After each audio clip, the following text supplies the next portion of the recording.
খাগড়াছড়ি উঁচু নিচু পাহাড়ের ধান কাটার উৎসব চলছে। সোনালী রঙের পাকা জুম ধানে মৌ মৌ গন্ধ ছড়াচ্ছে সবখানে। পাহাড়ে পাহাড়ে জুমের ফসল তোলা ব্যস্ত সময় পার করছেন জুম চাষিরা।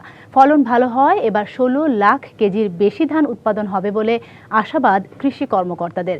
জুমের চাষ করা ফসলে চলছে নবান্ন উৎসবের নানান প্রস্তুতি।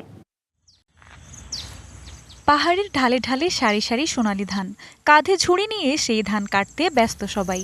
কেউ কাটছেন ধান, কেউ ঝুড়িতে ভরছেন সোনালী শীষ। দম ফেলার ফুসরত নেই কারো। এ দৃশ্য খাগড়াছড়ির পাহাড়ি জুম চাষিদের। দীঘিনালা, আলুটিলা, পানছড়ির মরাটিলা ও সদরে চারদিকের উৎসবের আমেজে ধান কাটা ও শুকানোর কাজ চলছে। বাতাসে ভাসছে নতুন ধানের মৌ মৌ গন্ধ।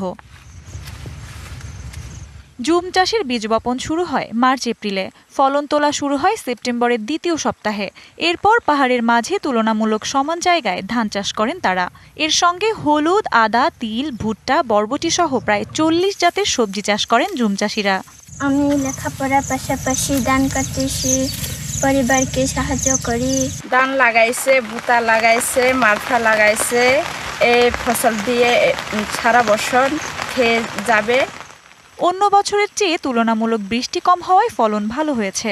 পারিবারিক পুষ্টির চাহিদা পূরণের পাশাপাশি বাজারে বিক্রি করে অর্থনৈতিকভাবে লাভবান হচ্ছেন জুম চাষিরা। মিষ্টি কুমড়া, চাল কুমড়া, ভুট্টা এগুলো মোটামুটি আছে।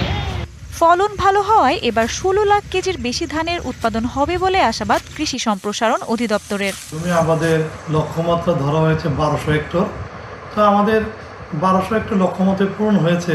এই ফলনটা বাড়াইতে গেলে আমাদের আধুনিক যে জাতগুলো আছে তারা যেন আউশ ধানের উচ্চ ফলনশীলের ব্যবহার করে থাকে।